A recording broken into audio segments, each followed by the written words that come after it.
سورج کی روشنی چاروں اور پھیل گئی تھی۔ پیلی چمکیلی دھوپ نے سارے شہر کو اپنی لپیٹ میں لے رکھا تھا۔ ہر گزرتے لمحے دھوپ کی گرمی اور تپش بڑھتی جاتی تھی۔ اسی وقت عمر حیات اپنے بنگلے کی چار دیواری کا جنگلہ پار کرتا اندر داخل ہوا۔ اس کی آنکھیں سرخ تھیں، وہ رات بھر سویا نہیں تھا اور ابھی اندر جانے پہ ایک اور آزمائش اس کے لیے تیار تھی۔ یہ سوچ ہی اس کو تھکا دیتی تھی۔ وہ آتے ہی اس کمرے کی جانب کیا تھا جہاں حالے تھی۔ دروازہ اندر سے لاک تھا۔ اسے دستک دی، ایک بار، دو بار، تین بار، اور پھر آواز سگائی، ایک بار، دو بار، تین بار۔ اب جواب نہ دارد۔ اب کہ وہ پریشان ہوا تھا اور بلند آواز میں حالے کو پکارتا زور زور سے دروازہ بجانے لگا، لیکن اندر سے کوئی جواب نہ پا کر وہ بھاگ کر کمرے کے لاک کی چابی لے آیا تھا۔ اسے کانپتے ہاتھوں سے لاک میں چابی گھسائی۔ اس کا دل بری طرح سے دھڑک رہا تھا۔ وہ جیسے ہی لاک کھول کر اندر آیا، اس کو لگا جیسے کسی نے اس کی روح کھینچ لی ہو۔ حالے اسی چائے گیرے فرش پہ بے سود پڑی تھی۔ اے سی کی ٹھنڈک سے کمرہ جیسے برف ہو رہا ہو۔ وہ دیوانہ وار حالے کی طرف لپکا تھا۔ اس کے ہونٹ نیلے پڑ رہے تھے، اس کا جسم تپ رہا تھا، وہ بخار سے پھک رہی تھی۔ وہ اس کو آوازیں دے رہا تھا، اس کے چہرے کو تھپ تھپا رہا تھا۔ حالے نے ذرا کی ذرا آنکھیں کھولی تھیں، لیکن عمر کو قریب دیکھ کر اس سے پھر رخ موڑ لیا تھا۔ عمر نے فوراً موبائل نکالا تھا اور ایک نمبر ڈائل کیا تھا۔ وہ تیز تیز بول رہا تھا۔ حالے کو بس اس کے ہونٹ ہلتے معلوم ہوتے تھے۔ اس کو دیکھتے دیکھتے وہ ایک بار پھر ہوش و خرچ سے بیگانہ ہو گئی تھی۔ اس کی آنکھ اب سوئی کی چبھن سے کھلی تھی۔ وہ حالی ذہن سے چھت کو دیکھے جا رہی تھی۔ ڈاکٹر اس کے بازو میں کنولا لگا رہا تھا۔ اسے اپنا سارا جسم ٹوٹتا محسوس ہوا۔ اس کا جسم ذرا سا ہلنے سے بھی قاصر تھا۔ ڈاکٹر اب عمر سے کچھ کہہ رہا تھا جسے وہ غور سے سن رہا تھا۔ عمر سر، آپ کی مسز نے کسی بات کا بہت گہرا صدمہ لیا ہے۔ ان کی زیادہ سے زیادہ کیئر کریں اور ان کو ٹینشن نہ دیں۔ ان کا بخار تھوڑی دیر تک اتر جائے گا۔ اس کے بعد آپ انہیں کوئی نرم غذا کھانے کو دیں۔ یقیناً انہوں نے کل سے کچھ کھایا نہیں ہے، جس کی وجہ سے ان کو کمزوری ہو رہی ہے اور اسی وجہ سے وہ بے ہوش بھی ہو گئیں۔ اگر کچھ پرابلم ہو تو مجھے کال کیجیے گا۔ عمر نے ان کا شکریہ ادا کیا تھا اور ان کو دروازے تک چھوڑ کر آیا تھا۔ تھوڑی دیر بعد حالے کو ہوش آ گیا تھا۔ شانو ملازمہ اس کے پاس بیڈ پہ بیٹھی اس کو چمچ کے ساتھ سوپ پلا رہی تھی۔ حالے خاموشی سے پی رہی تھی۔ اس کا رنگ سرد تھا، آنکھیں سوجی ہوئی، سرخ بھورے لمبے بال کندھوں پہ پھیلے تھے۔ وہ 2 دنوں کی بھوکی تھی۔ اس وقت وہ کچھ بھی کھا لیتی۔ بھوک واحد چیز ہے جو غم یا خوشی نہیں دیکھتی۔ عمر دروازے کی اوٹ سے کھڑا اس کو دیکھ رہا تھا۔ اس کیمرے سے جو کچھ اس کو ملا تھا، اس نے عمر کے آواز معطل کر دیے تھے۔ وہ یہ سب کچھ حالے کو کیسے دکھائے گا؟ اسی وقت حالے نے اس کو دروازے کی اوٹ میں کھڑے دیکھ لیا تھا۔ تبھی اس کی آنکھوں میں نفرت بھرنے لگی۔ اس سے شانوں کا بڑھا ہوا ہاتھ پوری طرح جھٹکا تھا۔ نکل جاؤ یہاں سے۔ وہ شانوں کو دیکھے بغیر بولی تھی۔ اس کی نظریں اب بھی عمر پہ جمی تھیں۔ بی بی جی تھوڑا سا سوپ پی لیں، آپ بہتر ہو جاؤ گی، وہ لچاچت سے بولی تھی۔ میں اگر ایک بار کہہ دوں جاؤ تو چلی جایا کرو، مجھے ملازموں پر چلانا پسند نہیں ہے، وہ اب کی نرمی سے بولی تھی۔ شانو خاموشی سے برتن سمیٹتی چلی گئی تھی۔ عمر اب دروازے کی چوکھٹ پہ کھڑا تھا، سینے پہ بازو باندھے، نرم سی نظروں سے حالے کو دیکھتا۔ مجھے سسپینڈ کر دیا گیا ہے، آپ نے کل جو بیان دیا اس کی وجہ سے۔ اب مجھ پہ انکوائری بیٹھے گی اور پھر شاید تب بھی میں بحال ہو سکوں۔ اس کے لہجے میں کوئی دکھ نہیں تھا، وہ بس سنجیدگی سے بتا رہا تھا۔ مجھے تمہاری شکل دیکھنے کا اور تمہاری آواز سننے کا کوئی شوق نہیں ہے، میرے سامنے کم سے کم آیا کرو۔ جب جب تمہیں دیکھتی ہوں تمہیں قتل کرنے کا ارادہ مضبوط ہوتا جاتا ہے۔ آپ کے والد صاحب جج تھے نا؟ اس کو دیکھتا اسے قریب آتا کہہ رہا تھا۔ آپ کو اتنا تو پتہ ہی ہوگا کہ کسی کو سزا سنانے سے پہلے اس کو صفائی کا موقع دیا جاتا ہے، اس کے خلاف ثبوت دیکھے جاتے ہیں، اس کے خلاف گواہیاں لی جاتی ہیں، پھر کہیں جا کر اس کو مجرم قرار دیا جاتا ہے۔ آپ اب بتائیں آپ کے پاس کیا ثبوت ہے؟ کون سی گواہی ہے؟ کیا چیز مجھے مجرم ثابت کرتی ہے؟ وہ سکون سے پوچھ رہا تھا۔ حالے بیڈ سے اٹھی تھی۔ نقاہت اور درد کی وجہ سے اسے کھڑا نہیں ہوا جا رہا تھا، سر بری طرح گھوم رہا تھا، لیکن وہ اپنے پیروں پہ زور دیے کھڑی رہی۔ وہ اب اس کے بالکل سامنے کھڑی تھی، بازو سینے پہ لپیٹے، آنکھوں میں چبھن لیے۔ میری شادی سے کچھ دن پہلے تم مجھے پرپوز کرتے ہو، پھر اچانک میں اپنی شادی کی رات پارلر سے اغوا ہو جاتی ہوں اور CCTV فوٹیج میں اور کسی اور جگہ بھی کوئی سراغ نہیں ملتا۔ میری فیملی کو اسپتال کا اجازت نامہ، ہماری تصاویر اور وہ ویڈیوز موصول ہوتی ہیں جو کہ میرے لیے متنازع ہیں، اور ان سب تصاویر اور ویڈیوز میں تمہارے ساتھ ہوں۔ صبح کو میں تمہاری گاڑی کی ڈکی میں نیم مردہ سی پڑی ہوتی ہوں اور وہ گاڑی تمہارے گھر میں ہوتی ہے۔ تم ساری رات منظر سے غائب ہوتے ہو۔ یہ سارا کام اتنی پرفیکشن سے ہوتا ہے کہ کسی کو ایک سراغ نہیں ملتا۔ تمہارے علاوہ عمر تمہارے علاوہ اتنی پرفیکشن سے کون کام کر سکتا ہے؟ تم اگر یہ کہو گے کہ میری چچی، تو تم جھوٹ بولو گے۔ وہ الزام لگا سکتی ہیں، میرے اغوا کا پلان بھی بنا سکتی ہیں، لیکن وہ کرمنل نہیں ہے۔ وہ زیادہ سے زیادہ کسی گنڈے کو ہائر کر سکتی ہیں، اور گنڈے موالے ایسے ایک پرفیکٹ کام نہیں کرتے۔ وہ ستے ہوئے چہرے کے ساتھ بولتی اس کے سامنے سے ہٹی تھی اور باہر جانے کو قدم موڑے تھے جب اس کو اب سے عمر کی آواز بلند ہوتی محسوس ہوئی۔ آپ کہاں جا رہی ہیں؟ خالے دروازے کی چوکھٹ پہ رک گئی تھی۔ تمہیں یہ حق کس نے دیا کہ تم مجھ سے یہ سوال کرو؟ تمہیں کیا لگتا ہے تم نے میرے ساتھ جو کچھ کیا میں معاف کر دوں گی تمہیں؟ تھانے جا رہی ہوں۔ میں پہلے تم پہ اغوا کی FIR کٹواؤں گی اور اس کے بعد تم سے خلا کا کیس دائر کروں گی۔ میں تم سے گھر کی 4 دیواری میں بھی طلاق لے سکتی ہوں، لیکن اس میں مزہ نہیں آئے گا۔ آخر کو تمہیں بھی وہ ذلت جھیلنی چاہیے جو میں نے جھیلی۔ یہ سب میں تمہیں اس لیے بتا رہی ہوں کیونکہ مجھے پیچھے سے حملہ کرنا پسند نہیں ہے۔ میں کل رات ہسپتال گیا تھا، مجھے وہاں سے کچھ ملا ہے۔ وہ اس کی بات کا جواب دیے بغیر بول رہا تھا۔ کچھ ایسا جس کے بعد آپ کے پاس مجھ سے زیادہ بڑے دشمن ہوں گے، جس کے بعد آپ خود پہ کی گئی زیادتیاں بھول جائیں گی۔ آپ کو چاہیے ایک بار دیکھ لیں۔ وہ کبھی بھی یہ بات نہ کرتا اگر اس کو حالے کے چلے جانے کا خوف نہ ہوتا۔ حالے اس کی بات نظر انداز کرتی آگے بڑھنے لگی جب عمر نے ایک بار پھر آواز لگائی تھی۔ آپ کے باپ کو قتل کیا گیا ہے حالے، وہ بلند آواز میں بولا تھا۔ حالے جہاں تھی وہیں رک گئی، ساکت، متخیر، شل۔ وہ پھٹی پھٹی نظروں سے عمر کو دیکھے گئی۔ شوق، بے یقینی، صدمہ، کیا تھا جو اس کی آنکھوں میں نہیں تھا؟ تم ایسا کیسے کہہ سکتے ہو؟ اسے خود کو بولتے سنا۔ میرے پاس ثبوت ہیں، وہ اس کو دیکھتے ہوئے بولا تھا۔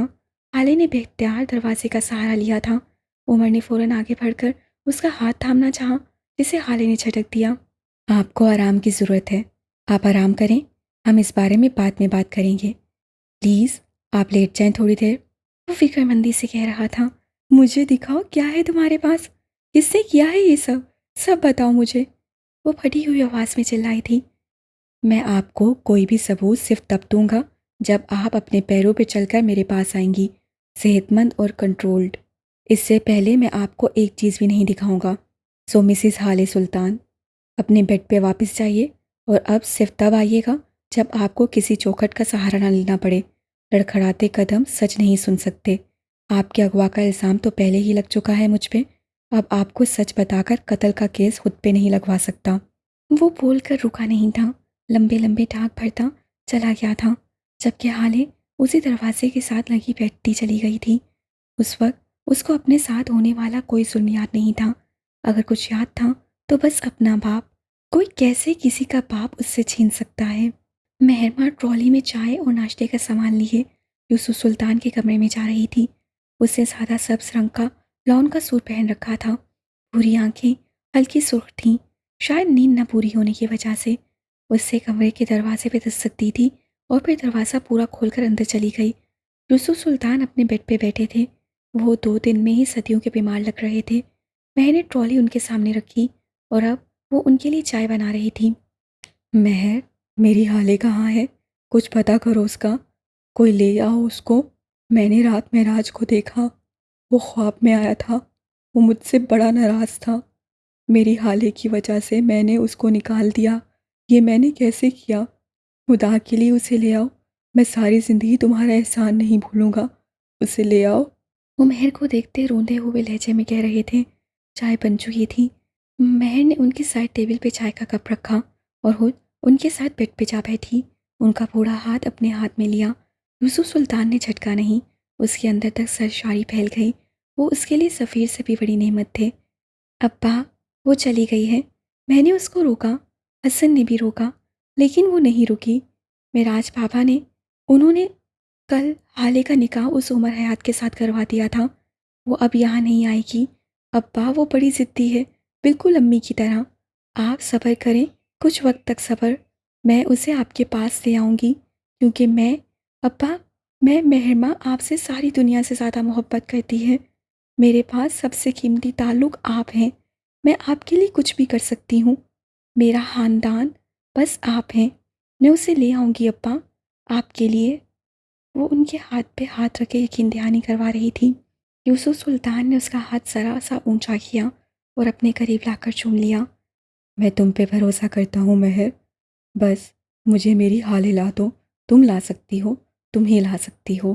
مہرماں شل رہ گئی، بالکل ساکن۔ اسے اپنا سانس تک روک لیا تھا۔ ابا نے مجھ سے یہ کہا؟ وہ اتنی ہلکی آواز سے بولی تھی کہ بامشکل خود سن پائے۔ مہر، تم بتاؤ نا بیٹا، وہ کیسی ہے؟ ٹھیک تو ہے نا؟ کل تم اس سے ملی تھی نا؟ ان کی آواز بے تاب تھی۔ ابا، وہ جلدی نارمل ہو جائے گی۔ ان کو دلاسا دیتی جانے کو اٹھ کھڑی ہوئی تھی۔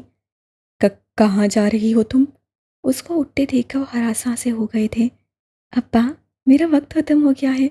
آپ نے مجھے اتنا ہی وقت دیا تھا۔ اب ہم شام کی چائے پہ ملیں گے۔ مجھے ساری ترتیب یاد ہے، وہ نرمی سے کہہ رہی تھی۔ اس کے لہجے میں بے پناہ محبت تھی۔ لعنت بھیجو ترتیب پہ۔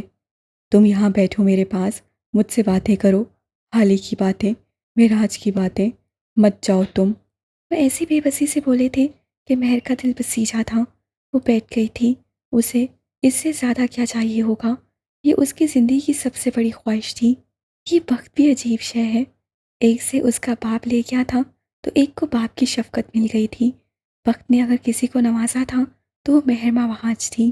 عمر کے جانے کے بعد حالے مرے مرے قدموں سے اٹھی تھی اور دراز سے پڑی سب دعائیوں کو مٹھی بھر کر پھانک لیا تھا۔ اس کا جسم اب بھی نقاہت زدہ تھا، اسے کمزوری محسوس ہو رہی تھی۔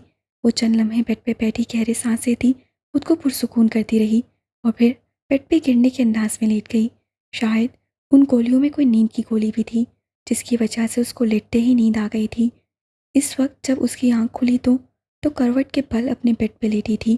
کمفرٹر اس کے اوپر سیٹ تھا، بخار اتر چکا تھا اور اب جسم کا درد بھی کافی حد تک کم ہو گیا تھا۔ تھوڑی دیر تک اسی طرح پڑے رہنے کے بعد اٹھ بیٹھی تھی۔ صبح عمر کی بات ایک جھمکے کے ساتھ اس کے ذہن میں آئی تھی۔ اس کی دھڑکن تیز ہونے لگی تھی، دل میں درد سا اٹھنے لگا تھا۔ وہ ہمت کرتی اٹھی تھی اور واش روم میں بند ہو گئی تھی۔ تھوڑی دیر بعد جب وہ باہر نکلی تو کافی فریش لگ رہی تھی، البتہ آنکھوں کا کرب واسع تھا۔ وہ کمرے سے نکل کر نیچے چلی آئی۔ شانو سے عمر کے بارے میں پوچھا۔ وہ چھت پہ بیٹھا تھا۔ شانو نے اس کو راستہ سمجھا دیا۔ اس نے جیسے ہی چھت پہ قدم رکھا، عمر سامنے ہی جائے نماز پہ بیٹھا نظر آیا۔ حالی کی آنکھوں میں کرسیاں سی بھرنے لگیں۔ وہ خدا کے بندوں کو رسوا کرنے کے بعد اب خدا کو منانے میں لگا تھا۔ وہ چلتی ہوئی بالکل اس کے پاس جا کر کھڑی ہو گئی، عین اس کے عقب میں۔ اسے عمر کی پیٹھ کو دیکھتے بولنا شروع کیا۔ بابا کہتے تھے حقوق العباد میں ہیرا پھیری کرنے والے حقوق اللہ بھی نہیں نبھا سکتے۔ اللہ سے محبت کرنے کے لیے ضروری ہے کہ اس کی مخلوق سے محبت کرو، ان کے حق نہ کھاؤ، ان پہ ظلم نہ کرو، اس کی بنائی ہوئی چیزوں سے محبت کرو، جن سے وہ محبت کرتا ہے ان سے محبت کرو۔ اللہ نے مجھ سے بڑی محبت سے بنایا ہوگا، وہ مجھ سے بھی 70 ماؤں جتنی محبت کرتا ہوگا۔ تم میرے ساتھ سن کر کے اب اللہ کے آگے کیسے خود کو کلیئر کرنے آئے ہو؟ تمہیں خدا سے شرم نہیں آتی؟ وہ تنزیہ لہجے میں کہہ رہی تھی۔ عمر نے اس کی جانب نہیں دیکھا تھا۔ اس کی نظریں ڈوبتے سورج اور انرجی سے سیاہ ہوتے آسمان پہ جمی تھیں۔ میری اماں کہتی ہیں اللہ کے ساتھ اپنا معاملہ ہمیشہ درست رکھو، بندوں کا کیا ہے، شکوہ شکایت کرنا ان کا کام ہے۔ حقوق العباد کبھی نہ کبھی ٹھیک ہو جاتے ہیں یا کر لیے جاتے ہیں۔ حقوق اللہ نہ خراب ہو کسی بھی نفرت یا محبت کی وجہ سے۔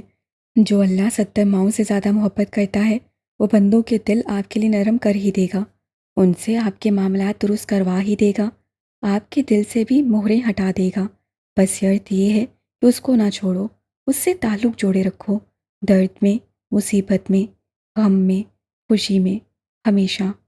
اور بات اگر شرم کی ہے تو اماں کہتی ہیں اللہ سے کچھ بھی کہنے میں شرم محسوس نہ کرو، اس سے کہہ دو جو دل میں ہے، جو دماغ میں ہے، سب کہہ دو۔ وہ خدا ہے، اسے ہمارے بات کرنے کی ضرورت نہیں ہے، ہمیں ہے۔ اگر حل چاہیے تو اس سے بات کرو، بغیر شرمائے، بغیر جھجکے، اس سے مدد مانگو، اسے پکارو۔ حقوق اللہ میں کوتاہی نہ کرو، حقوق العباد خود بخود درست ہونے لگیں گے، کیونکہ جو خدا کے سامنے جھکتا ہے اس سے محبت کرتا ہے، اس سے ڈرتا ہے، وہ اس کے بندوں کے ساتھ غلط کر ہی نہیں سکتا۔ اللہ اس کا دل خود ہی نرم کر دیتا ہے، بالکل چڑیوں کی طرح۔ مجھے تمہاری باتوں سے کوئی سروکار نہیں ہے عمر۔ ادھر دیکھو میں اپنے قدموں پہ کھڑی ہوں۔ مجھے بتاؤ میرے باپ کے ساتھ کیا ہوا ہے؟ آخر میں اس کی آواز کانپی تھی۔ اپنے والدین کی بیماری یا موت کے بارے میں بات کرنا کسی بھی اولاد کے لیے سب سے مشکل کام ہوتا ہے۔ وہ خاموشی سے اٹھا تھا، چائے نماز سح کی تھی اور نیچے چلا گیا تھا۔ تھوڑی دیر بعد جب وہ واپس آیا تو اس کے ہاتھ میں ایک لیپ ٹاپ اور USB تھی۔ وہ وہیں چھت پہ پڑے ایک میٹ پہ بیٹھ گیا تھا۔ خالے کو اشارے سے بیٹھنے کا اشارہ کیا تھا۔ وہ مارے باندھے اسے ذرا فاصلے پر بیٹھ گئی تھی۔ وہ واقعی اپنے خاندان کے آدمی کو وہاں اکیلا چھوڑ کر نہیں آیا تھا۔ وہ کسی ایسے کو چھوڑ کر آیا تھا جو کبھی جھوٹ نہیں بولتا، جو چاہ کر بھی جھوٹ نہیں بول سکتا، جس کی وفاداری غیر مشروط تھی۔ اسے وہاں کیمرہ چھوڑا تھا، اس سے وہاں مشین چھوڑی تھی۔ انسان جھوٹ بول سکتے تھے، مشین نہیں۔ عمر نے USB کنیکٹ کی تھی۔ فائلز پہ کلک کر کے اس نے USB میں موجود واحد ویڈیو پہ پلے کا بٹن دبایا تھا۔ لیپ ٹاپ کی اسکرین پہ ایک منظر ابھرا تھا، میراج سلطان تکیوں سے ٹیک لگائے نیم دراز سے۔ خالے نے بے اختیار اپنے دل پہ ہاتھ رکھا تھا۔ وہ اب کبھی ان کو اس طرح نہیں دیکھ پائے گی۔ اس کا دل ڈوب کر ابھرا تھا۔ اسی وقت ہسپتال کے اس پرتعیش وارڈ میں شمس سلطان داخل ہوئے۔ ان کے ہاتھ میں ایک آسمانی رنگ کی موٹی فائل تھی۔ ویڈیو کلیئر تھی، اس ویڈیو سے ابھرتی آوازیں کلیئر تھیں، کانوں میں پگھلا سیسا ڈالتی آوازیں، روح کھینچتے منظر سب کلیئر تھے۔ خالے بغیر پل جھپکے آنسو روکے اس منظر کو دیکھے گئی۔ وہ معراج سلطان کے پاس رکھ کے صوفے پر بیٹھ گئے تھے۔ عمر نے کچھ مناظر اسکپ کیے تھے۔ اب اس نے وہ دوبارہ ویڈیو کو چند منٹ آگے سے شروع کیا تھا۔ شمس سلطان اب کہہ رہے تھے، بھائی جان، میں آپ سے ایک بات کرنا چاہتا ہوں۔ جانتا ہوں صحیح وقت نہیں ہے، لیکن بہرحال کرنا تو ہے ہی۔ کاروبار کو ڈیلے نہیں کیا جا سکتا۔ اصل میں بات یہ ہے، مجھے کچھ پیسے چاہیے۔ میں کہیں انویسٹ کرنا چاہتا ہوں اور مجھے آپ کی مدد چاہیے۔ میں کیا کر سکتا ہوں شمس؟ تمہارے پاس مجھ سے زیادہ پراپرٹی ہے۔ میرے پاس تو بس ایک گھر ہے اور ایک دو پلاٹس۔ گھر میں حال ہی کے نام کر چکا ہوں اور دونوں پلاٹس حسن کی پڑھائی اور شادی کے لیے ہیں۔ وہ میرے بچوں کی سیفٹی ہے۔ تم مجھ سے کیا چاہتے ہو؟ ان کا لہجہ سنجیدہ تھا۔ شمس مسکرائے تھے۔ آپ بھول رہے ہیں بھائی جان، آپ کے پاس ہیون ہے۔ اب بھی لوگ اس کو مارکیٹ پرائس سے ڈبل پرائس پہ خریدنے کو تیار ہیں، اور وہ ہسپتال اور ہیون کے ساتھ والی زمین، آپ یہ سب کیسے بھول گئے بھائی؟ اگر ان سب میں سے کوئی ایک جگہ بھی بیچ دی جائے تو ہمیں کروڑوں کا فائدہ ہو سکتا ہے۔ آپ میرے ساتھ مل جائیں بھائی، پھر دیکھیے گا ہمارا کاروبار کہاں سے کہاں پہنچ جائے گا۔ معراج سلطان سیدھے ہو کر بیٹھ گئے تھے۔ کس نے کہا کہ اب وہ کاروبار ہمارا ہے؟ ان کی ٹھنڈی آواز سے جیسے شمس کو برف کر دیا تھا۔ جس دن میں یہاں سے باہر آؤں گا، میں تمہاری کمپنی سے اپنے شیئرز نکال لوں گا۔ میں اپنا 25% لے لوں گا، کیونکہ اب میں مزید تمہارے ساتھ کوئی کاروبار نہیں کرنا چاہتا۔ جو لوگ میری اولاد کے نہ ہو سکے وہ میرے کیا ہوں گے؟ تم لوگوں نے میرے بچوں پہ ہاتھ اٹھایا ہے، وہ بھی تب جب میں صرف ہسپتال میں ایڈمٹ تھا۔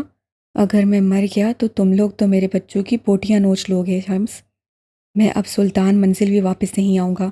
میں اپنے بچوں اور بیوی کے ساتھ کہیں اور شفٹ ہو رہا ہوں۔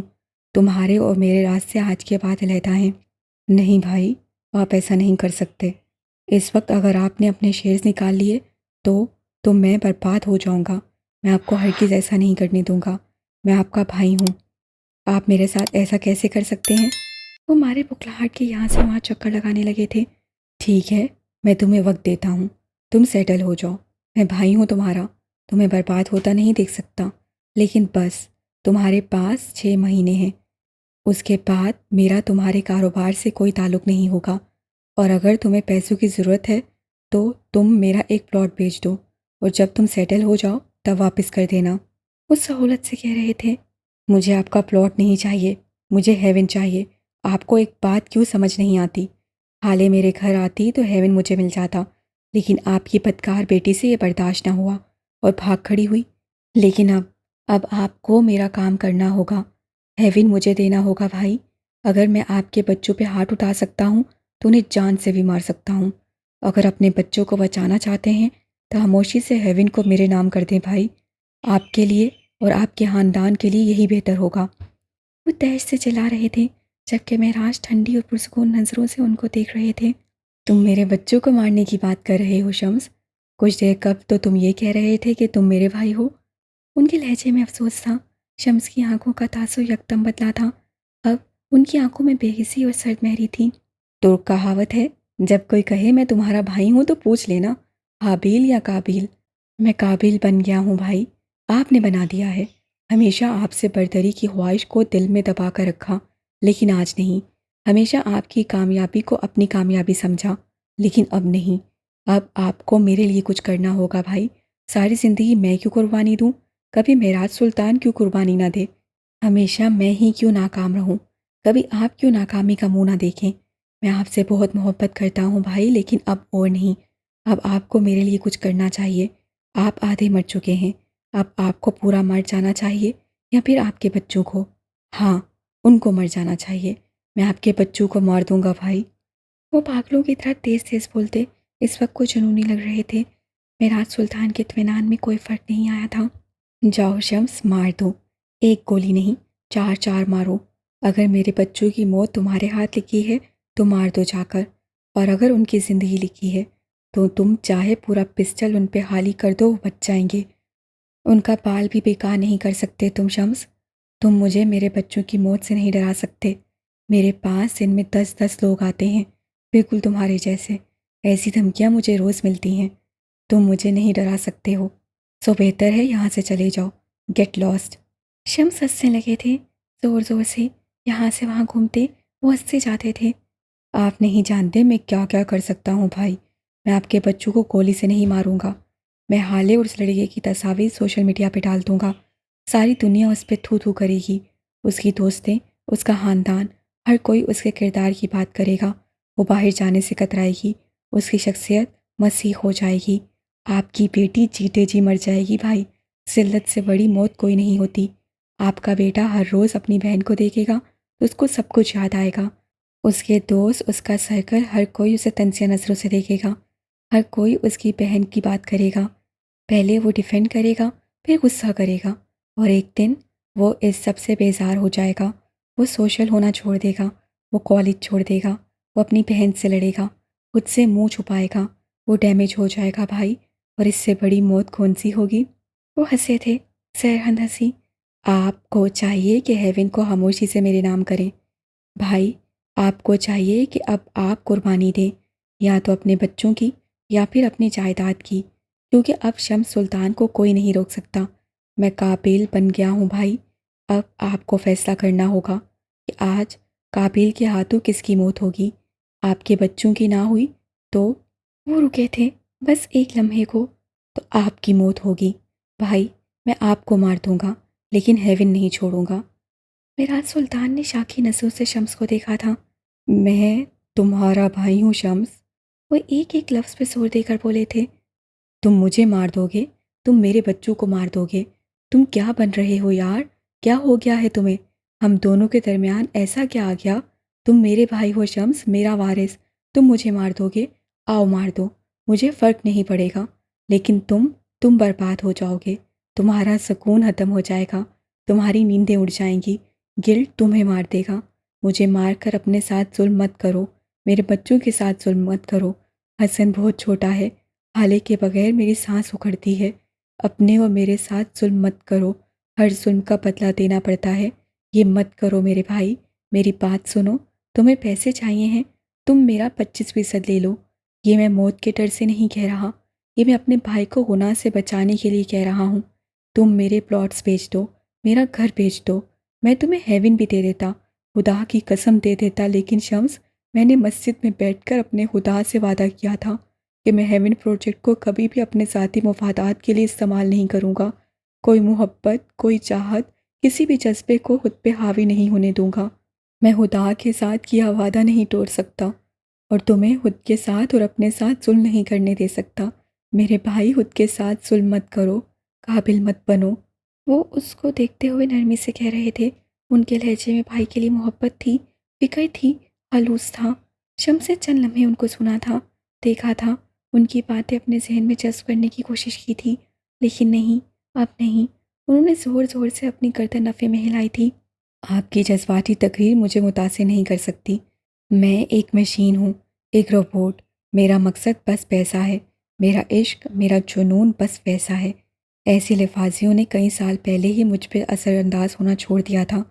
میرے سینے میں کوئی دل نہیں ہے جو پگھل جائے۔ آپ مجھے روک نہیں سکتے بھائی۔ آپ نے ہمیشہ اپنی انہی باتوں کی وجہ سے مجھ پہ برتری حاصل کی، مجھ سے بہتر پایا۔ میں نے سب کچھ برداشت کیا۔ کیا آپ کو حق پہنچتا تھا کہ آپ مجھے ہزاروں لوگوں کے بیچ میں کھڑے ہو کر تھپڑ مارے؟ میں کتنے دن شرمندہ رہا، آپ کو اندازہ ہے؟ آپ نے مجھ سے معافی تک نہیں مانگی بھائی۔ ہمیشہ آپ نے، ہمیشہ میرے ساتھ یہی کیا ہے، خود کو بہترین ثابت کیا اور مجھے لوزر، مجھے فیلئر۔ انہوں نے اپنی پیشانی پہ آیا پسینہ صاف کیا تھا۔ آج نہیں، آپ کی باتیں آج نہیں سنوں گا میں۔ آپ کو بس ایک کام کرنا ہے، بس ایک۔ انہوں نے لپک کر وہ آسمانی فائل اٹھائی تھی اور معراج کے بالکل سامنے جا کر کھڑے ہو گئے تھے۔ اس فائل پہ سائن کر دیں بھائی، آپ کو کرنا ہوگا، کیونکہ اب آپ مجھے نہیں روک سکتے۔ آپ کو اب گھر بیٹھنا چاہیے۔ ویسے بھی آپ کی بیٹی نے جو کچھ بھی کیا ہے اس کے بعد سارا شہر ہم پہ تھو تھو کر رہا ہے۔ بس آپ سائن کر دیں پلیز۔ وہ ان کے ہاتھ میں زبردستی پین تھماتے ہوئے کہہ رہا تھا۔ یہ کس چیز کے پیپرز ہیں؟ ان کے سکون میں رتی بھر فرق نہیں آیا تھا۔ شخص دل کھول کر مسکرائے تھے۔ ان پیپرز میں صاف صاف لکھا ہے کہ آپ معراج سلطان اپنا ہیون پروجیکٹ مجھے یعنی شمس سلطان کو بیچ رہے ہیں اور اس کے بدلے میری کمپنی میں 25% شیئرز خرید رہے ہیں۔ میں جانتا ہوں میری کمپنی کے 25% شیئرز کی ویلیو بامشکل آپ کے ہیون کے پروجیکٹ کی قیمت کے 40% کے برابر ہو جائے۔ آپ کی پراپرٹی زیادہ قیمتی ہے، وہ ہیرا ہے، اور آپ اس کو کوڑیوں کے دام بیچ رہے ہیں، لیکن ہم تو بھائی ہیں نا۔ آخر میں تنزیہ سے مسکرائے تھے۔ سائن کریں بھائی، سائن۔ اب کہ معراج کے چہرے پہ اضطراب پھیلا تھا۔ یہ جھوٹ ہے، بالکل جھوٹ، بکواس ہے یہ۔ میں نے وہ 25% خریدے ہیں۔ میں تمہیں پے کر چکا ہوں شمس، تم جھوٹ بول رہے ہو۔ میں نے تمہیں رقم دی تھی، میں نے اپنے اثاثے دیے تھے۔ یہ بکواس ہے، جھوٹ ہے۔ ان کی آواز سکلانے لگی تھی۔ شمس نے احساسیہ نظروں سے ان کو دیکھا تھا۔ اچھا، کیا واقعی؟ کیا ثبوت ہے آپ کے پاس کہ آپ نے مجھ سے وہ شیئر خریدے تھے اور آپ نے رقم بھی ادا کی تھی؟ کوئی معاہدہ، کوئی کاغذ کا ٹکڑا، کچھ تو ہوگا۔ کہاں ہے؟ ہے کچھ؟ بتائیں بھائی، کیا ثبوت ہے آپ کے پاس؟ آج تک میری کمپنی کے سب شیئرز میرے نام پہ ہیں بھائی۔ آپ کو جو 25% دیتا رہا ہوں اسے میری امداد سمجھ لیں۔ اور معراج سلطان کو جیسے ٹرک نے کچل دیا ہو، وہ ساکت ہو گئے، بالکل برف۔ میں نے کہا تھا شمس، ہم معاہدہ کر لیتے ہیں، لیکن تم نے بس رقم لی۔ تم نے کہا تم میرے بھائی ہو۔ ان کی آواز ٹوٹی پھوٹی تھی۔ شمس کے چہرے پر مکرو سی مسکراہٹ آئی تھی۔ وہ ان کے قریب جھکا تھا، بالکل کان کے پاس۔ جب کوئی آپ سے کہے میں آپ کا بھائی ہوں تو پہلے پوچھ لینا، حابیل یا قابیل؟ وہ ان کے کان میں سور پھونک کر پیچھے ہٹے تھے۔ معراج سلطان کا ہاتھ سیدھا اپنے دل پہ گیا تھا۔ کئی سال قبل جب معراج سلطان نے شمس سے ان کی کمپنی جو کہ یوسف سلطان کے نام تھی لیکن وراثت میں شمس کے حصے آنی تھی، ابھی اس کی کاغذی کارروائی نہیں ہوئی تھی، اس کمپنی کے شیئر خریدنے چاہے تھے، تب شمس نے ان سے کوئی معاہدہ نہیں کیا تھا، بس لفظی باتیں ہوئیں اور معراج سلطان نے ساری رقم شمس کے حوالے کر دی۔ کمپنی سے ملنے والا منافع کا 25% معراج سلطان کو مل جایا کرتا تھا۔ معراج کے سینے میں درد شروع ہو گیا تھا۔ وہ اپنے سینے پہ ہاتھ رکھے دورے ہونے لگے، ان کا سانس اکھڑ رہا تھا۔ ڈاکٹر کو بلاؤ۔ شمس، مجھے درد ہو رہا ہے، درد ہو رہا ہے۔ عمر کو بلاؤ۔ شمس، عمر کو بلاؤ، بہت درد ہو رہا ہے۔ شمس بھائی، جاؤ، ڈاکٹر بلاؤ۔ شمس، میرا مال غصب نہیں کر سکتے تم، غاصب مت بنو، میرے بچوں کا حق ہے یہ، میرا حسن، وہ چھوٹا ہے بہت، مجھے مرنے مت دو، ڈاکٹر کو بلاؤ۔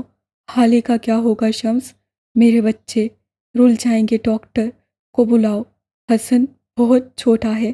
ان کے الفاظ ٹوٹے پھوٹے تھے، درد شدید تھا، وہ اپنے سینے کو مسل رہے تھے، ان کا چہرہ سرخ ہونے لگا تھا جس میں پسینے سے شرابور تھا۔ شمس ان میں بھیجے ان کو دیکھے گے۔ آپ کا داماد آ ہی جائے گا بھائی، لیکن آج آپ کو سائن کرنے ہی ہوں گے۔ شمس نے ان کے ہاتھ میں زبردستی پین تھمائی تھی اور فائل اپنے ہاتھ میں لے رکھی تھی۔ معراج کے ہاتھ سے پین چھوٹا تھا، ان کے ہاتھ کانپ رہے تھے، وہ بار بار نفی مسا ہلاتے تھے۔ عمر کو بلاؤ، ڈاکٹر کو بلاؤ۔ شمس، میں بھائی ہوں تمہارا، درد ہو رہا ہے، بلاؤ ڈاکٹر کو۔ لیکن شمس تو جیسے ان کی سن ہی نہیں رہے تھے۔ انہوں نے معراج کے سینے پہ دباؤ ڈال کر ان کے ہسپتال کے بیڈ پہ دھکا دیا تھا۔ وہ اپنے سینے پہ ہاتھ رکھے نیم مردہ سے گر گئے تھے۔ ان کی آنکھوں میں شوق تھا، بے یقینی تھی، بے بسی تھی، غصہ تھا۔ وہ اٹھ نہیں پا رہے تھے۔ انہوں نے خود کو آج تک اتنا کمزور محسوس نہیں کیا تھا۔ وہ اٹھ کے شمس کو دور ہٹانا چاہتے تھے لیکن ہلنے جلنے سے انکاری تھے۔ شمس ان کو گرا کر خود ان پہ حاوی ہو گئے تھے اور ان کا ایک ہاتھ پکڑ کر اس میں ایک بار پھر پین تھمایا تھا۔ اب کی بار انہوں نے معراج کا ہاتھ نہیں چھوڑا تھا بلکہ اپنے ہاتھ سے اس کو پکڑ رکھا تھا۔ معراج سلطان کے جسم سے جیسے ساری توانائی نکل گئی تھی۔ وہ بے دم ہو کر گر پڑے۔ ان کا دل رکنے لگا تھا۔ درد ایسا تھا کہ لامان۔ شمس نے ان کا ہاتھ پکڑ کر ایک جگہ سائن کیا تھا۔ وہ سارا دن ساتھ ہوتے تھے، ان کے سائنس سے واقف تھے۔ یہ ہیون کے کاغذات تھے۔ انہوں نے صفحہ پلٹا تھا اور ایک اور مطلوبہ جگہ سائن کیا تھا۔ یہ ہیون سے ملاقہ زمین کے کاغذ سے صفحے پلٹے تھے اور دو آخری سائن ہوئے تھے۔ یہ ہیون ہسپتال اور ہیون اسکول کے کاغذات تھے۔ شمس پیچھے ہٹ چکے تھے۔ ان کا کام ہو گیا تھا۔ معراج سلطان کی عمر بھر کی کمائی لٹ چکی تھی۔ شمس سلطان نے فاتحانہ نظروں سے آسمانی فائل کو دیکھا تھا اور ایک نظر معراج سلطان کے بے جان وجود کو بھی دیکھا تھا۔ ایک لمحے کو، بس ایک لمحے کو ان کا دل ڈوبا تھا، لیکن اگلے ہی لمحے ان کی آنکھیں صفاق ہوئی تھیں، ہر قسم کے جذبات سے آری۔ اسی وقت ویڈیو بند ہو گئی تھی۔ لیپ ٹاپ کی سکرین تاریک ہو گئی تھی۔ لیپ ٹاپ کی سکرین کو دیکھتے حالے کی کاٹو تو لہو نہیں بدن میں۔ وہ ششدر سی بیٹھی تھی، اس کا سارا جسم کانپ رہا تھا، اس کی آنکھیں پھٹی کی پھٹی رہ گئی تھیں۔ وہ شوق تھی، اس کے باپ کو گھیر کر مارا گیا تھا۔ وہ کرب کی انتہا پہ تھی۔ پاس بیٹھے عمر کے تاثرات سپاٹ تھے، البتہ اس کی آنکھوں کا زخمی پن دل دہلا دیتا تھا۔ حالے کا شوق اور گلٹ ختم ہو گیا تھا اور اب قبول کرنے کا مرحلہ تھا۔ اسے قبول کر لیا تھا، اس کا باپ مر گیا ہے۔ حالے کی آنکھوں میں ہلکی سی نمی آئی تھی، پھر اس کی آنکھیں ڈب آئی تھیں اور پھر یکدم اس کی آنکھوں سے پانی کا ریلا بہنے لگا۔ وہ زور زور سے رونے لگی جیسے بچے روتے ہیں۔ عمر اس کو روتے دیکھتا رہا۔ اسے آج یہ آنسو برے نہیں لگے تھے، آج یہ آنسو نعمت لگے تھے۔ بابا، بابا، میرے بابا مر گئے، وہ مر گئے۔ عمر تم نے دیکھا وہ مر گئے، ان کو مار دیا گیا، ہمیں یتیم کر دیا گیا، میرا بھائی یتیم ہو گیا، میں یتیم ہو گئی، میرے باپ کو مار دیا۔ اللہ، اللہ کوئی ایسا کیسے کر سکتا ہے؟ کوئی کسی کے باپ کو کیسے مار سکتا ہے؟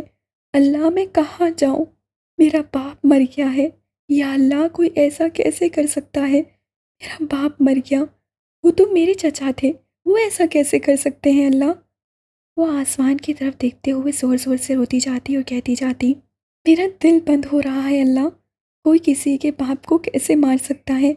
آپ ایسا کیسے ہونے دے سکتے ہیں؟ کسی کا باپ کیسے مار سکتا ہے کوئی؟ آپ ایسا کیسے ہونے دے سکتے ہیں؟ یہ ظلم ہے اللہ، آپ کسی کو کیسے مجھ پہ ظلم کرنے دے سکتے ہیں؟ کیوں اللہ، میں ہی کیوں، میرا ہی باپ کیوں؟ وہ چیخ رہی تھی، وہ رو رہی تھی۔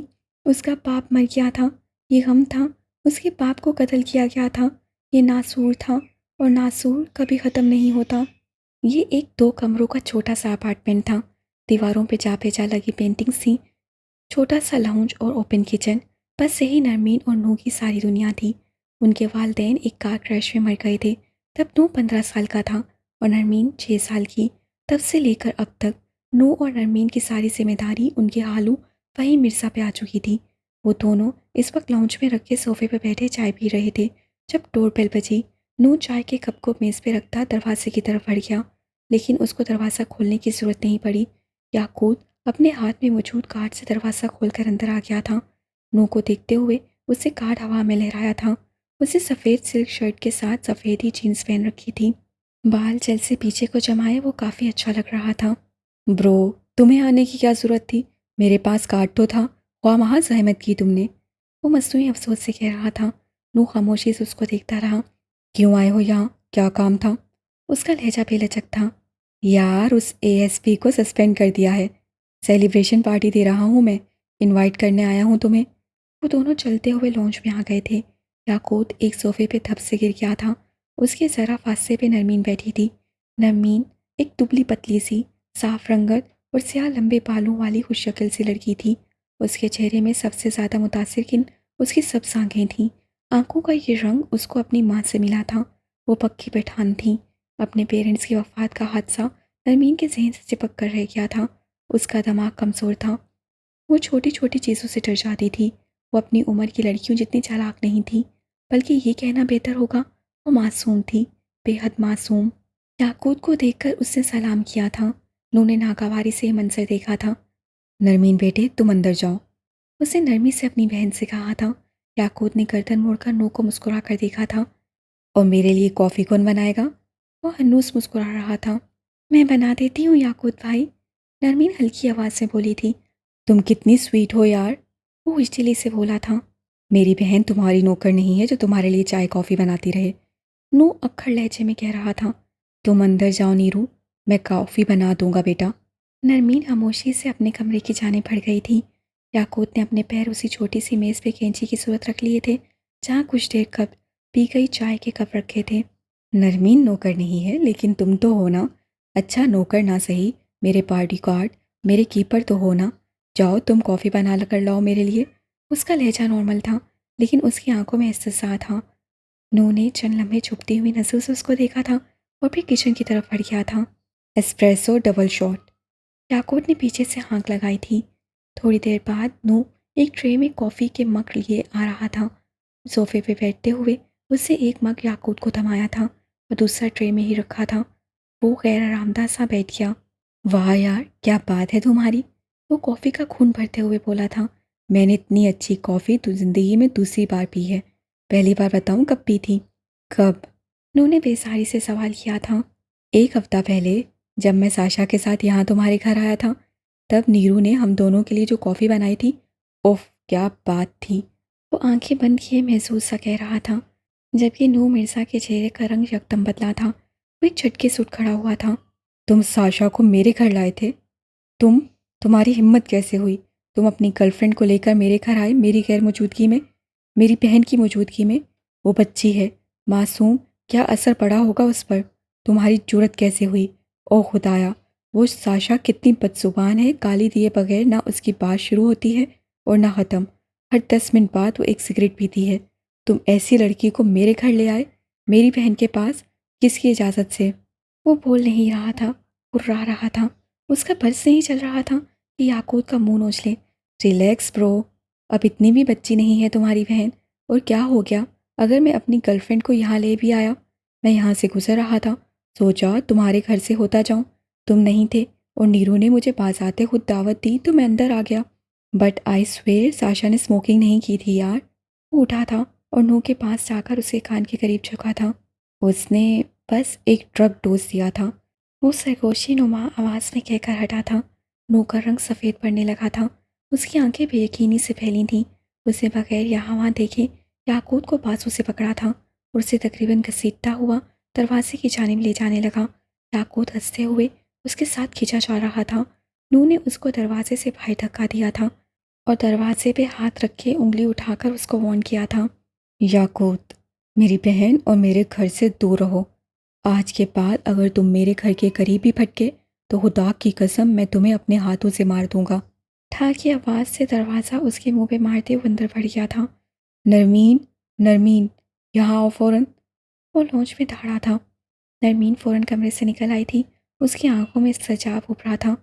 تھوڑی دیر پہلے وہ اچھے موڈ میں تھا۔ اس دن یاقوت کو اندر کیوں آنے دیا تم نے اور مجھے بتایا کیوں نہیں؟ وہ بھائی، انہوں نے کہا تھا کہ میں آپ کو نہ بتاؤں ورنہ کیا؟ بولو اب منہ کیوں بند کر لیا ہے؟ ورنہ وہ پھر کبھی بھی ہمارے گھر نہیں آئیں گے۔ میں ڈر گئی تھی، ان کے نہ آنے سے ڈر گئی تھی، وہ مدھم سی آواز سے بولی تھی۔ نو کے جسم کا سارا خون اس کے چہرے پہ سمٹ آیا تھا، اس کا دل ڈوب کر ابھرا تھا، اس کی زبان گونگ ہو گئی تھی۔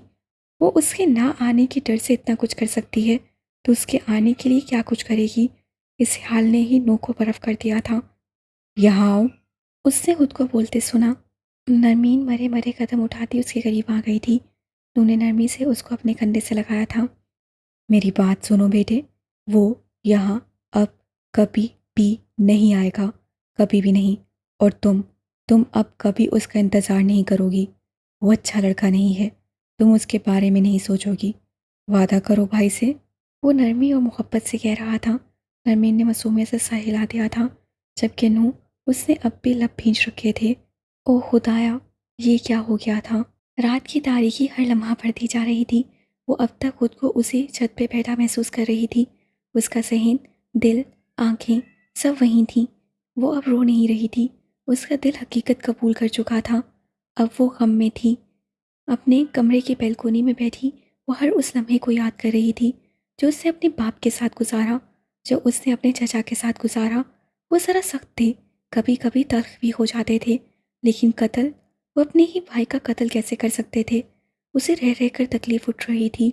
اسے اپنا دل ڈوبتا محسوس ہو رہا تھا۔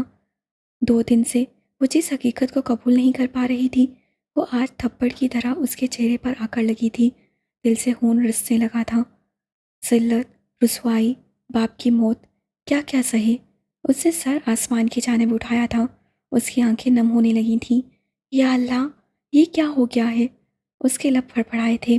گلابی ہوتی آنکھوں سے آنسو بہنے لگے تھے۔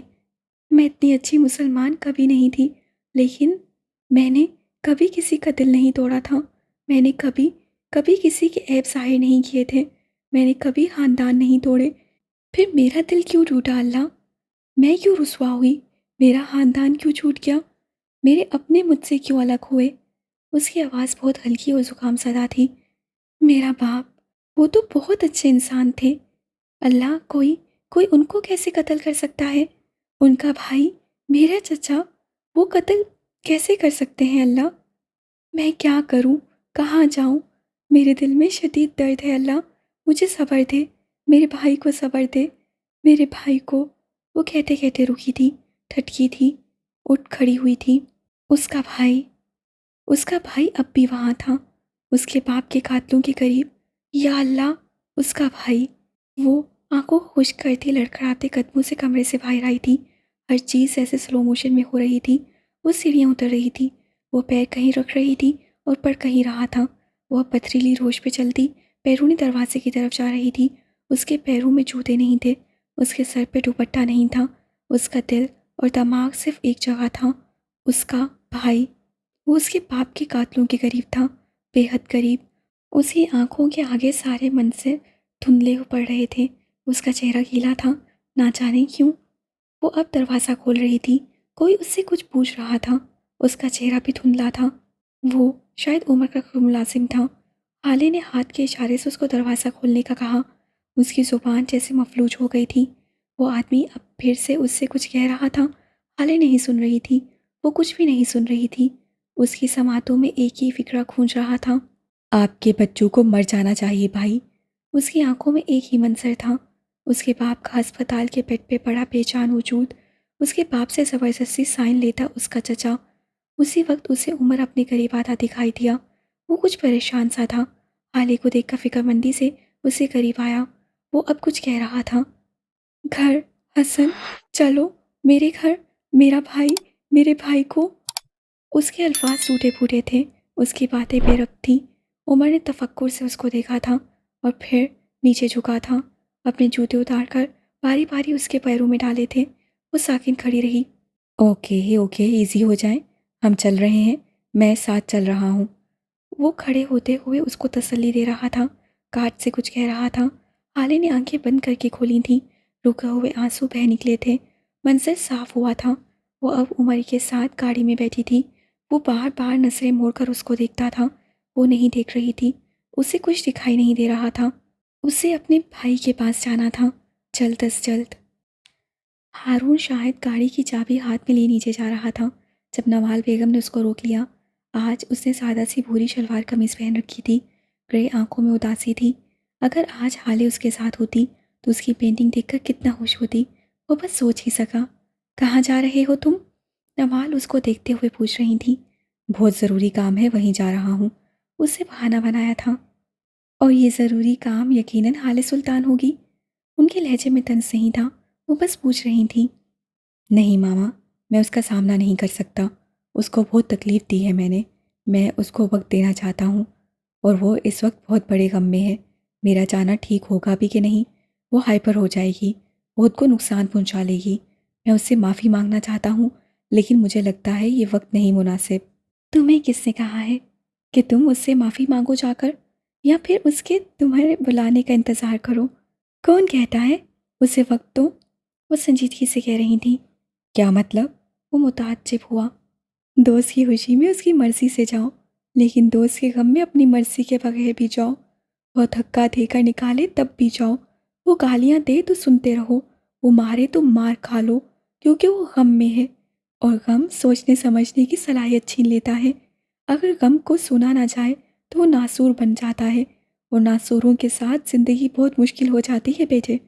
اپنے مفاد، اپنی معافی کے لیے مت جاؤ، اس کے دل کو ہلکا کرنے کے لیے جاؤ، اس کو سننے جاؤ۔ ہارون نے تلخی سے سر جھٹکا تھا۔ آپ کو لگتا ہے وہ مجھے سنائے گی، مجھ سے بات کرے گی؟ وہ مجھ سے نفرت کرتی ہوگی۔ نہ سنائے، نہ کہے کچھ، نہ تم کچھ کہو۔ دوست کی مصیبت یا غم میں اس کے ساتھ بیٹھنا بھی بہت ہوتا ہے۔ وہ بولے نہ بولے، اس کو ایک آسرا ہوگا، ایک سہارا ہوگا کہ میرے پاس میرا دوست ہے۔ بیٹے، دوستوں سے نفرت نہیں کی جاتی، اور کر رہے ہو تو کبھی سچی دوستی نہیں کی ہوگی۔ آپ کا دوست وہ واحد انسان ہوتا ہے جو آپ کے ساتھ غلط بھی کر دے تو آپ خود کو سمجھاتے ہیں، تسلی دیتے ہو کہ اس کی کوئی مجبوری ہوگی، کوئی وجہ ہوگی۔ آپ کبھی اس کو بلیم نہیں کرتے ہو، کرتے ہو گے اس کے منہ پہ، لیکن دل میں نہیں۔ دل میں آپ ہمیشہ اس کے حق میں بولتے ہو۔ دوستوں کے درمیان دوریاں آ جاتی ہیں، پرابلم آ جاتے ہیں، اختلافات آ جاتے ہیں، لیکن نفرت نہیں۔ نفرت دوستی میں کبھی نہیں آتی۔ تم نے دیکھا ہوگا، ہم سب دیکھتے ہیں، محسوس کرتے ہیں۔ ہمارا کوئی بچھڑا ہوا، کوئی پرانا، کوئی ناراض سوچ جب سامنے آتا ہے تو دل بے اختیار اس کے گلے لگنے کو چاہتا ہے، اس سے بات کرنے کو چاہتا ہے۔ ہاں، ہم نہیں کرتے، دل کو ڈپٹ دیتے ہیں، سمجھا دیتے ہیں، لیکن دل چاہتا ضرور ہے۔ مطلب وہ مجھ سے نفرت نہیں کرتی؟ ماما، میں اس کو سن لوں گا، جو کچھ وہ کہے گی، جو بھی بولے گی، میں سب سن لوں گا۔ بس وہ ایک بار مجھے خود کے قریب تو آنے دے۔ نوال اس کو دیکھ کر مسکرائی تھیں۔ تمہیں لگتا ہے سننا آسان ہوتا ہے؟ بالکل نہیں، سننا بہت مشکل ہوتا ہے۔ سننا بہت ضرف کا کام ہوتا ہے۔ سنانے والے کو آپ پورے کے پورے موجود چاہیے ہوتے ہیں۔ سنانے والے کو آپ کی توجہ چاہیے ہوتی ہے۔ وہ آپ سے اپنی مرضی کی ایکسپریشن چاہتے ہوتے ہیں۔ وہ آپ کی دلچسپی نوٹ کرتا ہے، وہ آپ پہ غور کرتا ہے، اور جہاں کہیں سنانے والے کو یہ لگے کہ آپ سن نہیں رہے تو وہ سنانا چھوڑ دیتا ہے، اور جب کوئی آدھے میں سنانا چھوڑ دے تو غم کو ناسور بننے میں 1 سیکنڈ سے بھی کم کا وقت لگتا ہے۔ نہ سننا خودکشیاں کرا دیتا ہے، نہ سننا قتل کروا دیتا ہے، نہ سننا کسی کی زندگی خراب کر دیتا ہے۔ یہ زخموں کو ناسور بناتا ہے۔ کسی کے زخموں کو ناسور نہ بننے دو بیٹے۔ اگر نہیں سن سکتے تو سننے کی اداکاری بھی مت کرو۔ وہ نرمی سے کہہ کر چلی گئی تھیں، جبکہ ہارون کہیں سوچوں میں گھرا وہیں کا وہیں کھڑا رہ گیا۔ یہ کام اتنا آسان نہیں تھا جتنا اسے سوچا تھا۔ گاڑی جیسے ہی سلطان منزل کے باہر آ کر رکی، ہالے فوراً سے پہلے اترتی دروازے کی طرف بڑھی تھی۔ اس سے پہلے وہ اندر جاتی جب اس کو روک لیا گیا۔ میڈم پلیز رک جائیں، آپ اندر نہیں جا سکتی، شمس صاحب کا حکم ہے، اور سفیر صاحب نے بھی سختی سے منع کر رکھا ہے۔ پلیز میڈم، میری نوکری کا سوال ہے۔ وہ لجاجت سے کہہ رہا تھا۔ زیادہ بکواس نہ کرو، آرام سے دروازہ کھولو ورنہ ابھی کھوپڑی کھول دوں گا۔ عمر قریب آتا بھرمی سے کہہ رہا تھا۔ حالے نے ہاتھ کے اشارے سے اس کو روک دیا تھا۔ ٹھیک ہے، میں اندر نہیں آ رہی، آپ اندر جا کر حسن کو بلا دیں، یا پھر یہاں سے کسی ملازم کو فون کر لیں، وہ نارمل لہجے میں کہہ رہی تھی۔ آپ اس کی بات سن رہی ہیں؟ اس کے باپ کا گھر ہے جو اندر نہیں جانے دے گا؟ ہاں، ابھی دیکھتا ہوں میں اس کو۔ عمر نے بولتے ہوئے کارڈ کو گردن سے دبوچ لیا تھا۔ بول، اب اندر جانے دے گا یا نہیں؟ وہ اس پہ گرا رہا تھا جب حالے نے اس کو چھڑوانے کی کوشش کی تھی۔ تم اسے چھوڑو گے یا میں چلی جاؤں؟ کیوں میری مشکلات بڑھا رہے ہو؟ جان کیوں نہیں چھوڑ دیتے؟ وہ بلند آواز سے بولی تھی۔ عمر کی گرفت اس کی گردن پہ ڈھیلی پڑی تھی۔ وہ ایک جھٹکے سے اس کو چھوڑتا ذرا دور جا کر کھڑا ہو گیا تھا۔ کارڈ اب کھانسنے لگ گیا تھا۔ تھوڑی دیر بعد جب وہ نارمل ہوا تو اس سے اندر کال کر کے حسن کو پیغام بھیج دیا تھا۔ تقریباً 5 منٹ بعد حسن سلطان منزل کا محل نما دروازہ کھولتا باہر آیا تھا۔ حالے کو دیکھ کر متفکر سا آگے بڑھا تھا۔ تم اس وقت یہاں؟ سب ٹھیک ہے؟ یہ کیا حالت بنا رکھی ہے؟ اور کیا تم میرے پاس واپس آ رہی ہو؟ تم اسے چھوڑ کر آئی ہو؟ بولو نا۔ اسے آتے ہی سوالات کی بچھاڑ کر دی تھی۔ حالے خاموش رہی۔ حسن کی نظر اس کے کندھے سے ہوتی ذرا فاصلے پہ کھڑے عمر حیات پہ گئی تھی۔ اس کی آنکھوں کی چوٹ بجھ گئی تھی۔ تم اس وقت کیوں آئی ہو؟ اب کہ اس کا لہجہ بے تاثر تھا، حالے نے لپک کر اس کے ہاتھ تھامے تھے۔ تمہیں لینے آئی ہوں حسن، یہ جگہ سیف نہیں ہے، تم میرے ساتھ چلو، میں تمہیں یہاں سے دور لے جاؤں گی، تم سمجھ رہے ہو نا؟ یہ جگہ، یہاں کے لوگ، یہ سب کچھ ٹھیک نہیں ہے، تم سیف نہیں ہو، تم میرے ساتھ چلو، یہاں خطرہ ہے، یہاں کچھ بھی ٹھیک نہیں ہے، ہمیں یہاں سے جانا ہوگا۔ وہ اس کے ہاتھ پکڑے پکڑے جلدی جلدی بول رہی تھی۔ حسن اسی سنجیدگی سے اس کو دیکھتا رہا۔ اور یہ جگہ کیوں سیف نہیں ہے بتانا پسند کرو گی؟ تمہاری جان کو خطرہ ہے حسن، میں اس وقت تمہیں سمجھا نہیں سکتی، تم یہاں سیف نہیں ہو، بس یہ سمجھ لو، میرے ساتھ چلو پلیز، یہ وقت سوال جواب کا نہیں ہے، تم سمجھتے کیوں نہیں ہو؟ وہ چند لمحے حالے کو دیکھتا رہا، اپنے ہاتھ نرمی سے چھڑائے، اور پھر کہنے لگا، ٹھیک ہے میں چلتا ہوں، جہاں تم کہو گی وہاں چلے جائیں گے، اوکے؟ حالے نے فوراً اسوات میں سر ہلایا تھا۔ عمر بیزاری سے یہ سارا منظر دیکھے کیا؟ جج صاحب کی اولاد اور اتنے سیدھے طریقے سے مان جائے، ہو ہی نہیں سکتا۔ تم مجھے لکھ کر دے دو کہ جہاں تم مجھے لے جاؤ گی وہاں میں مروں گا نہیں، وہاں میری جان سیف رہے گی، وہاں جا کر میری لکھی ہوئی موت ٹل جائے گی۔ اگر تم لکھ کر دے سکتی ہو تو میں چلتا ہوں۔ حالے کے اوپر جیسے کھڑوں پانی ڈال دیا گیا ہو۔ میں یہ نہیں کر سکتی، یہ سب تو اللہ کے ہاتھ میں ہے، اس سے خود کو بولتے سنا۔ دیٹس دا پوائنٹ، یہ اللہ کے کام ہے حالے۔ بابا نے مجھے سکھایا ہے کہ موت سے جتنا بھاگو گے وہ آپ کو ڈھونڈ ہی نکالے گی۔ آپ کسی پہاڑ، کسی غار، کسی سمندر میں چھپ جاؤ وہ آپ کو نکال لے گی۔ اس سے بھاگو مت، اس سے حفاظتی اقدام نہ کرو، اس سے جب آنا ہوگا وہ آ کر رہے گی۔ سو تم حال سلطان، تم مجھے موت سے نہیں ڈرا سکتی، میں حسن سلطان موت کے ڈر سے یہاں سے بھاگ نہیں سکتا۔ اگر میری موت نہیں لکھی تو یہاں رہ کر بھی بچ جاؤں گا، اور اگر لکھی ہے تو تم مجھے دنیا کے آخری کونے میں بھی لے جاؤ، میں مر ہی جاؤں گا۔ اس کے لہجے میں طنز نہیں تھا، اس کا لہجہ ہو بہو معراج سلطان جیسا تھا، نرم، دو ٹوک۔ حالے نے بغیر کچھ کہے واپسی کے لیے قدم موڑے تھے۔ وہ معراج سلطان کا بیٹا تھا، وہ اسے موت سے نہیں ڈرا سکتی تھی۔ مت جاؤ حالے، مجھے تمہاری ضرورت ہے، میرے ساتھ رہو، یہاں نہیں رہ سکتی تو کسی اور جگہ لے جاؤں گا تمہیں، لیکن اس کے ساتھ مت جاؤ۔ اسے پیچھے سے پکارا تھا۔ حالے بغیر جواب دیے گاڑی میں بیٹھ گئی تھی۔